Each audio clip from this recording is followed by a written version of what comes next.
इसी हफ्ते में एक साहब ने फोन करके बताया, कुछ ऐसे खतीब हैं, लोग कहते हैं बड़े स्कॉलर हैं, भाई 0 डिग्री पे उनका इल्म है, रब्बे काबा की कसम।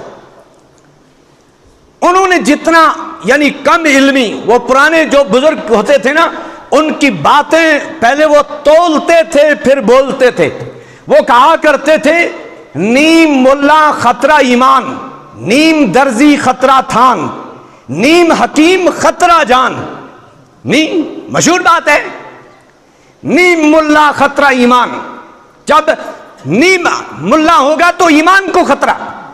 वो नीम मुल्ला आज इस माशरे में दाखिल हो गए और उन्होंने, एक साहब ने मुझे फोन पे मसला पूछा, एक खतीब का नाम लिया, कंगन में मशहूर खतीब है अब्दुल मजीद साहब।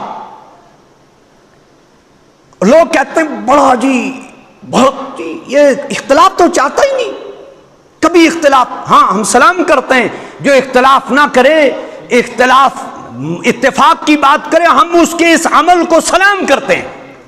हाँ, मैं मानता हूं वो इससे इख्तिलाफ नहीं करता, वो अबू बकर से इख्तिलाफ करता है।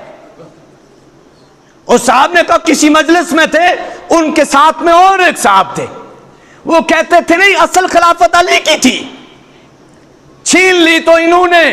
कहा वो तस्दीक करते थे साथ में। मैंने कहा ये इनसे इख्तिलाफ नहीं करते, उनके असल इख्तिलाफ अबू बकर, उमर, उस्मान, अली से हैं।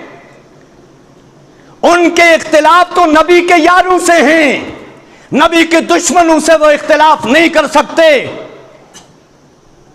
ये अमन का पैगाम कौम को नहीं दे सकते। अमन का पैगाम वो दे सकता है जो नबी के यारों से मोहब्बत करे। अल्लाह के नबी ने फरमाया, अल्लाह अल्लाह फी अस्हाबी ला तत्तखिजुम गरदम मिन बादी। मेरे सहाबा का ख्याल रखना, मेरे सहाबा को तनकीद का निशाना न बना।